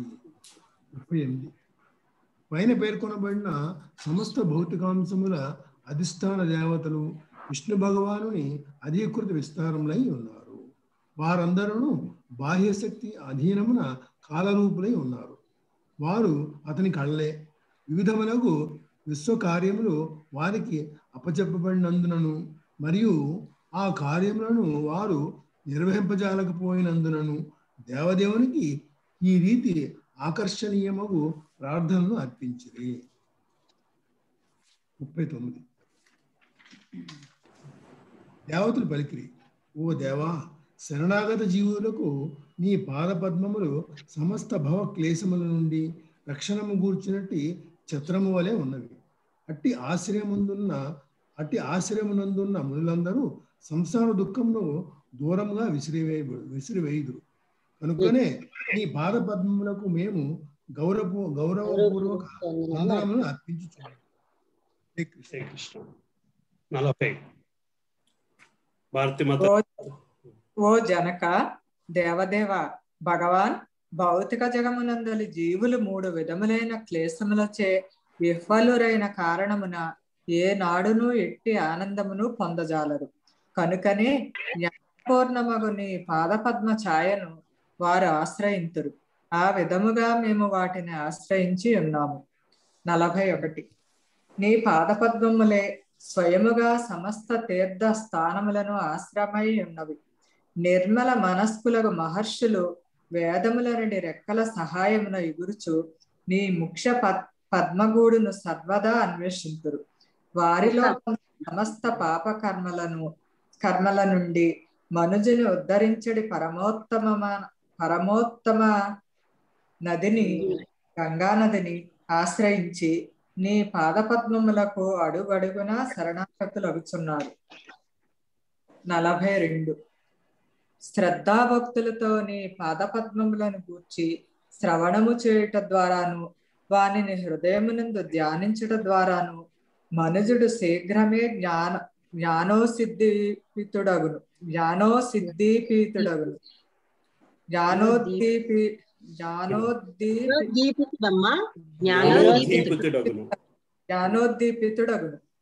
నైరాశ్య బలముచే ధీరుడగును. కనుక నీ పాదపద్మముల పుణ్యస్థానమును మేము తప్పక ఆశ్రయించు. హరే కృష్ణ. దేవతలు దేవాది దేవుణ్ణి ఎలా ప్రార్థిస్తున్నారో చెప్పుకొస్తున్నారు. మనం ఆ దేవతలను పట్టుకుని వేలాడుతూ ఉంటాం ఎప్పుడు, కానీ వాళ్ళు ఎలా ప్రార్థిస్తున్నారో చెప్పుకొస్తున్నారు. ఓకే, ఇదంతా మనం చదువుకుంటే అదే రాసి ఉంటుందమ్మా, ఆ భక్తి భావం గురించే రాసి ఉంటుంది. 43 చదవనమ్మా. హే ప్రభు, విశ్వపు సృష్టి స్థితి లయముల కొరకు నీవు అవతారములను దాల్చుదు. కనుకనే నీ పాదపద్మములను మేమందరము ఆశ్రయించి ఉన్నాము. నీ భక్తులకు అవి సదా స్మృతిని అభయత్వమును వసగు. దేహము మరియు స్వజనము పట్ల అవాంఛిత ఉత్కంఠచే చిక్కుబడి నేను నాది అనడి భావనలచే బంధితులైన మనుజులు నీ పాదపద్మములు తమ దేహములందే విలసితమై ఉన్నను వానిని గాంచజాలకున్నారు. కాని మేము మాత్రము నీ పాదపద్మములనే ఆశ్రయింతుముగాక. ఓ ఘనమైన దేవదేవ, బాహ్య భౌతిక కర్మలచే అంతర్దృష్టి లోపించిన అపరాధులు నీ పాదపద్మములను చూడజాలరు. కాని నీ కర్మల దివ్య విలాసమే తమ ఏకైక లక్ష్యముగా కలిగి ఉన్న విశుద్ధ భక్తులు మాత్రము వారిని గాంచుదురు. ఎటువంటి దేవతలు ఎలా పూజిస్తున్నారు, మళ్ళీ భక్తులు ఎలా భగవంతుడు పూజిస్తున్నారు చెప్పుకోవచ్చు. దేవతలు చెప్తున్నారు ఈ ప్రజలు నేను నాదన్న భావనలో చిక్కుపోతారు మనుషులు, నీ పాదపద్మాలు వాళ్ళ హృదయంలో ఉన్నాయని కూడా తెలుసుకోలేకపోతున్నారని. సో అది మనం 7వ అధ్యాయంలో మళ్ళీ అది చూస్తాం. పరమాత్మ హృదయంలో ఎలా ఉన్నాడు ఇదంతా మళ్ళీ మనకు వస్తుంది 7 నుంచి 11 అధ్యాయాల్లో భగవద్గీతలో. నెక్స్ట్ 46. ఓ దేవా, గంభీర స్వభావము కారణమున ప్రవృద్ధవంతమగు భక్తియుత సేవా స్థాయిని పొందినట్టి మనుజులు వైరాగ్యము మరియు జ్ఞానముల పూర్ణభావమును ఎరిగి కేవలము నీ కథామృత పానము ద్వారా ఆధ్యాత్మిక ఆకాశము నందలి వైకుంఠ లోకమును చేరగలరు. 40. దివ్యమగు ఆత్మానుభవ సాధనమున ధీరులై ప్రబలమగు శక్తి మరియు జ్ఞానముచే ప్రకృతి గుణములను జయించిన ఇతరులు సైతము నీ యందు ప్రవేశింతురు. కాని వారికి తీవ్ర శ్రమ కలుగును. భక్తులు మాత్రము కేవలము భక్తి యోగమును నొరనించుచు అట్టి శ్రమ నొందకుందురు. 40. ఓ ఆదిపురుష, కనుక మేము నీ వారము తప్ప అన్యులము కాము. మేము నీ చేత సృజింపబడిన వారలమేము అయినను గుణప్రభావమున ఒకరి తర్వాత ఒకరము జన్మ నొందితిమి. ఈ కారణము చేతనే కర్మ యందు మేము భిన్నముగా ఉన్నాము. కనుకనే సృష్టినంతరము నీ ప్రీత్యర్థము మేము సంఘటితముగా వర్తింపజాలకపోయితిమి. హరే కృష్ణ. 47 చూడండి శ్లోకం, అది అర్థం. దివ్యమగు ఆత్మానుభవ సాధనమున ధీరులై ప్రబలమగు శక్తి మరియు జ్ఞానముచే ప్రకృతి గుణములు జయించిన, జ్ఞానము వలన ప్రకృతి గుణములు జయించగలిగితే ఉత్తి జ్ఞానం కాదు, జయించిన ఇతరులు సైతము నీ యందు ప్రవేశించరు. కానీ వారికి తీవ్ర శ్రమ కలుగును. జ్ఞానంతో భగవంతుడు చాలా కష్టమైన పని అని చెప్తున్నారు. భక్తులు మాత్రమే కేవలం భక్తి యోగం ననురించు అట్టి శ్రమ పొందకుందరు. కేవలం శ్రమ లేకుండా భగవంతుడిని చేరుకోగలము. 6వ అధ్యాయంలో చివరి శ్లోకాలు కూడా మనకు చెప్పుకుంటూ వచ్చిన మాట అదే. రైట్. 48, 49 ఎవరు చదువుతున్నారమ్మా? అనుషమ్మ చదివినారా? 49. అవునమ్మా. ఓ జన్మరహితుడా, భోగ్యములకు అన్నాదుల నన్నిటినీ నీకు అర్పించగలిగేది విధానము గూర్చి దయతో మాకు తెలియచేయము. తద్వారా మేము ప్రపంచమందలి ఇతర జీవులందరూ ఎటువంటి కలత లేకుండా జీవించి నీ కొరకు మరియు మా కొరకు జీవనావసరముగా నన్నిటినీ సులభముగా సమకూర్చగలుగుతాము. 50. దేవతలందరకు మరియు వివిధ తరగతుల వారికి నీవే ఆది కారణుడవై ఉన్నావు. అయినను నీవు పురాణ పురుషుడవు, అవికారుడవు. ఓ దేవా, నీవు కారణము గాని ఉన్నతుడు గాని లేనట్టి వాడవు. సమస్త జీవులనేది రేతస్సును నీవు బాహ్య శక్తి గర్భము నందుంచుతివి. అయినను నీవు జన్మరహితుడవు. 51. ఓ పరమాత్మ, ఆదియందు మహాతత్వము నుండి సృజింపబడిన మాకు ఏ విధముగా వర్తింపవలనడి విషయమున దయతో నిర్దేశము నొసగును.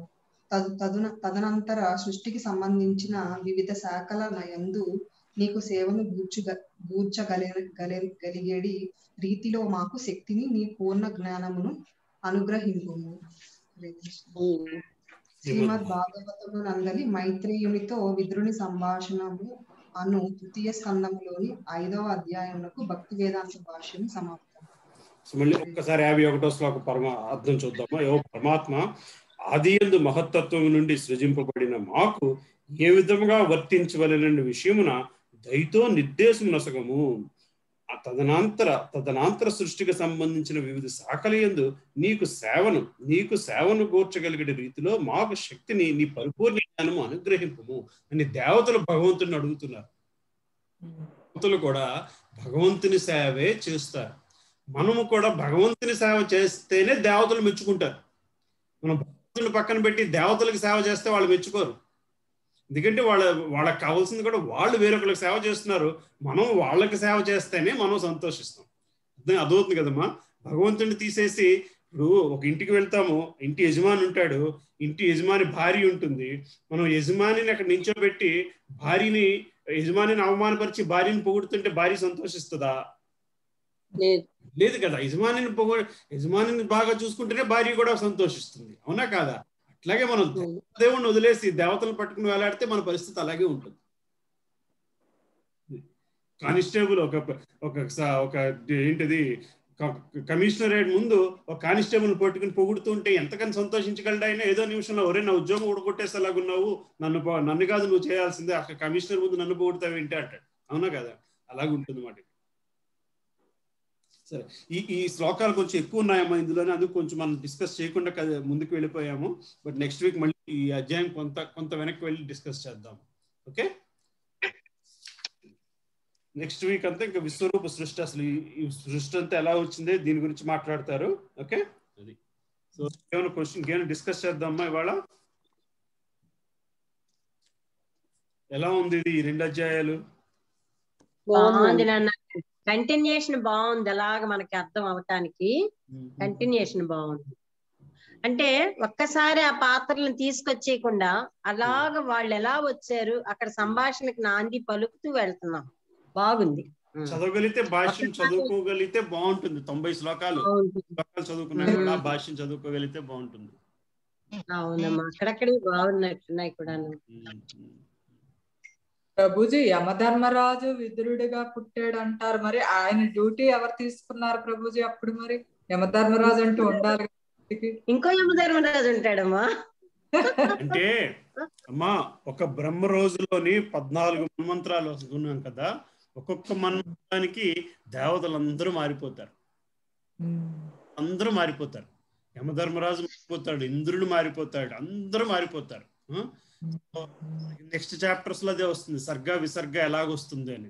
ఓకే, బ్రహ్మ సృష్టి ఏంటి, భగవంతుని సృష్టి ఏంటి, ఓకే, ఎట్లా ఏ వ్యక్తిని ఎవరు సృష్టించుకొస్తారు, ఓకే, వాళ్ళకి అనుసారమే వీళ్ళందరూ కూడా మనం కూడా అటువంటి ఏ పొజిషన్ అయినా తీసుకోవడానికి అర్హులమే.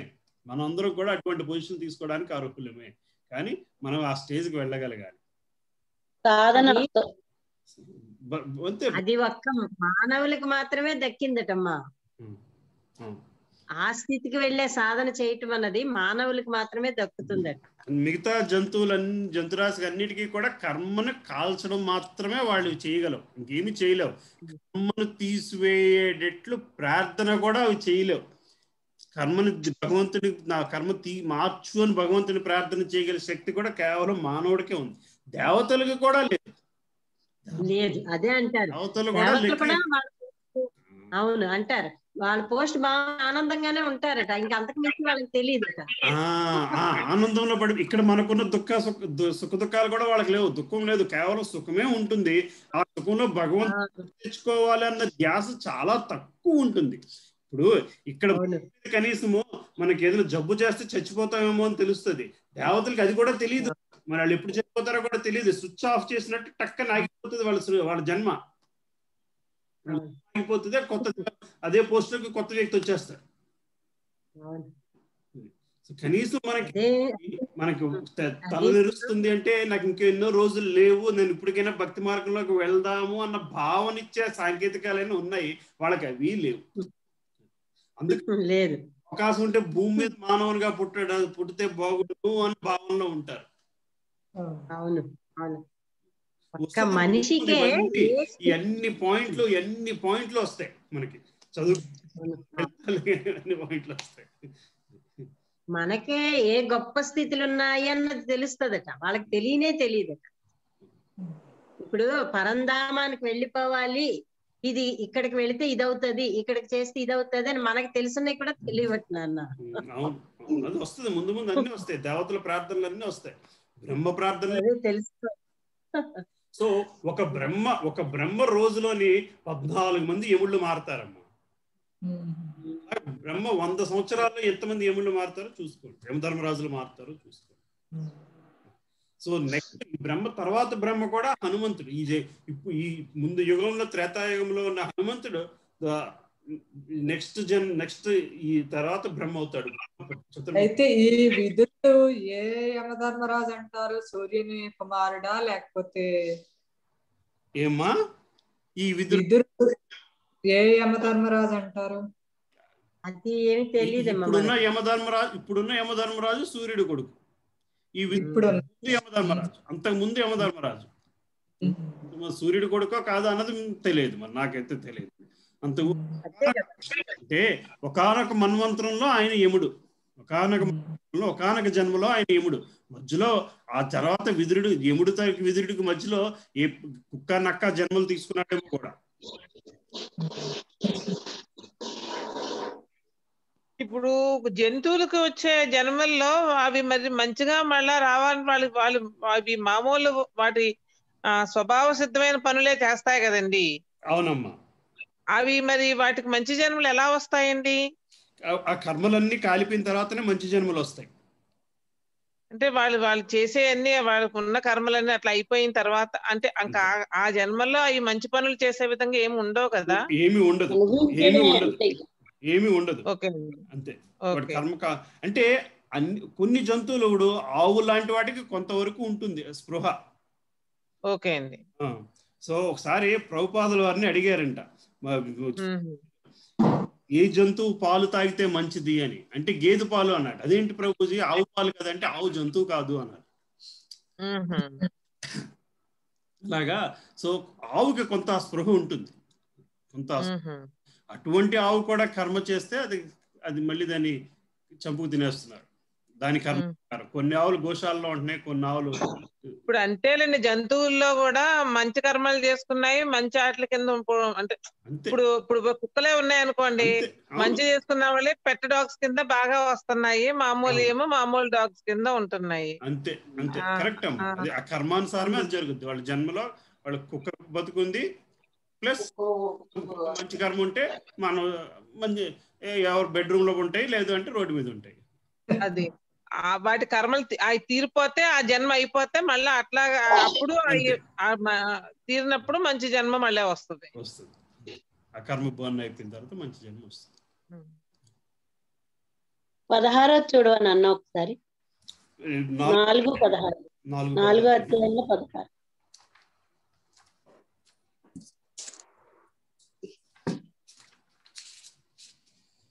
దేవ సమస్త కోరికలు అదే కదా దేవ సమస్త కోరికలు విడివడినప్పటికీ నీవు కామ్యకర్మల యందు నెలకొనుటను, జన్మరహితుడు అయినప్పటికీ జన్మనందుటను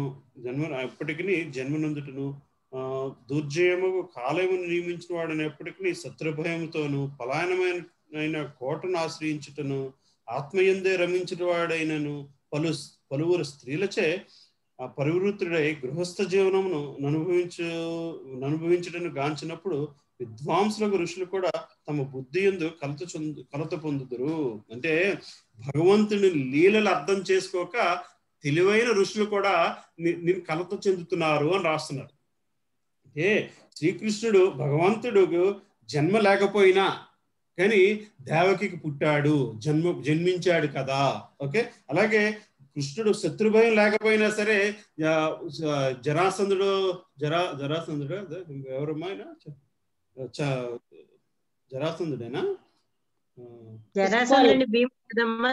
భీముడు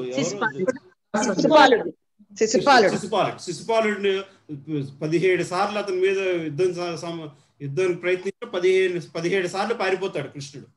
ఇవలాంటివి 100 తప్పులు చేస్తాడు, కుమారుడు 100 తప్పులు క్షమిస్తాడు. జరాసంధుడు కృష్ణుడి మీద యుద్ధానికి వస్తాడు. అవునమ్మా, 17 సార్లు 17 సార్లు యుద్ధానికి వస్తాడు. 17 సార్లు కృష్ణుడు పారిపోవాల్సిన అవసరం ఏమున్నది? కృష్ణుడు ఎందుకంటే కృష్ణుడు చంపాలంటే చంపగలడు, కానీ అదే నీకు అంత శక్తి ఉండి కూడా నువ్వు ఇట్లాంటివి వలన ఋషులు కూడా వాళ్ళ వాళ్ళ వాళ్ళ వాళ్ళ ఆలోచనలని తారుమారవుతున్నాయి, వాళ్ళ ఆలోచనలని కలత చెందుతున్నారు అని చెప్పుకొస్తున్నారు. అది ఆ సందర్భంలో చెప్పిన మాట ఇది. ఆయన లీలలు అర్థం చేసుకోవడంలో ఉండే ప్రాబ్లం ఇది. బలరాముడు అడుగుతాడు, నేను చంపేస్తాను వెళ్ళని అంటే వద్దంటాడు.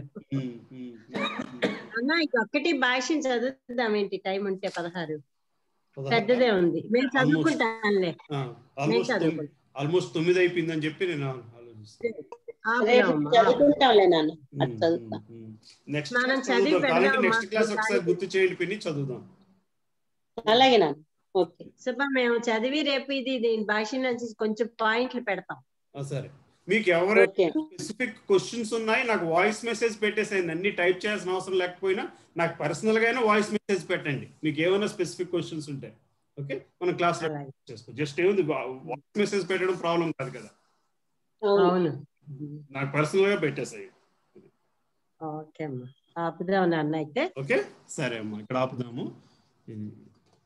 నరసింహతో పాడుకుందామా.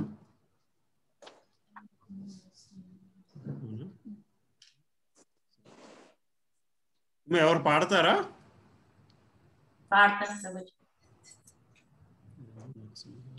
తల్లి పాడమ్మా, రేవతి పాడతాను. పాడండి అమ్మా, ఎవరన్నా ఓకే పాడండి. రేవతి పాడమ్మా. పాడండి వదినా. నమస్తే నరసింహాయ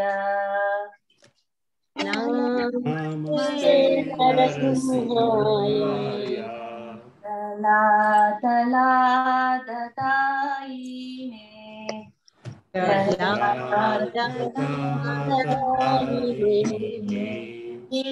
హిరణ్యాకాశీ పూర్వక్షః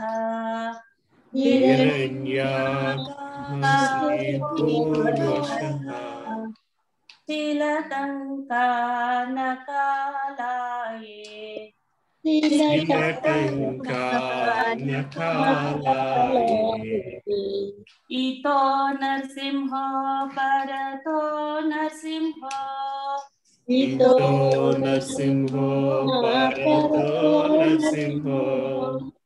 యతో యతో యామి తతో నరసింహ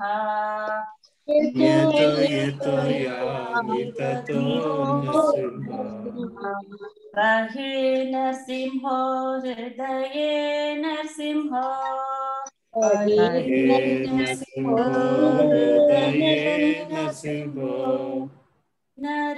నరసింహమదిం శరణాం ప్రపద్యే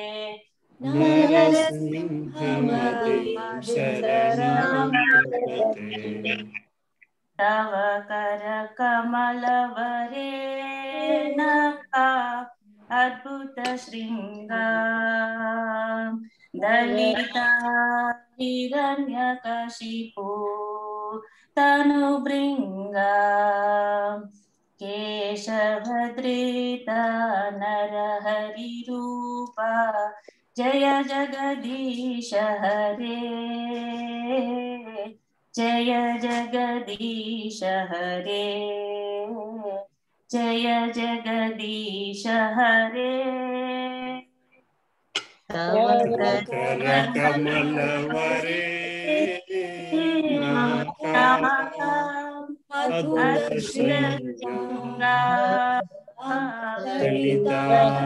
హిరణ్యకశిపో తను భృంగా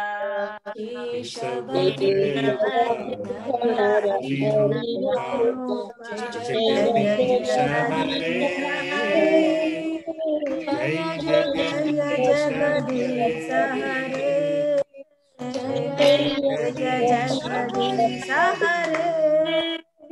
జయ నరసింహదేవ్ నరసింహదేవ్ नरसिंहदेव जय नरसिंहदेव जय नरसिंहदेव नरसिंहदेव जय नरसिंह जय प्रहलाद महाराज प्रहलाद महाराज प्रहलाद महाराज जय प्रहलाद महाराज जय प्रहलाद महाराज प्रहलाद महाराज जय प्रहलाद महाराज जय जय प्रभुपाद प्रभुपाद प्रभुपाद जय जय प्रभुपाद जय प्रभुपाद प्रभुपाद जय जय प्रभुपाद जय जय गुरुदेव गुरुदेव गुरुदेव जय जय गुरुदेव जय जय गुरुदेव गुरुदेव जय जय जय गुरुदेव नित्य गौर हरि बोल हरि बोल हरि बोल नित्य गौर हरि बोल नित्य गौर हरि बोल हरि बोल हरि बोल नित्य गौर हरि बोल श्री नरसिंहदेव की जय प्रहलाद महाराज की जय हरे कृष्ण బాగా పాడారు చాలా బాగా పాడారు వెరీ నైస్ కొంచెం భయపడ్డాం అందుకే భయం ఎప్పుడప్పుడు స్టార్ట్ చేస్తాం గుడ్ గుడ్ గుడ్ బాగా పాడావమ్మా థాంక్స్ ఈసారి కొంచెం భజన్ దీంతో పాడితే కొంచెం అదే కర్తాలు లేదు కర్తాలు ఉన్నాయి కానీ ప్రాక్టీస్ చేయలేదు దాంతో అదే అదే ఇప్పుడు మీరు అక్కడ పాడితే ఇక్కడ కర్తాలు కొడితే జూమ్ కి నచ్చవు అలాంటివి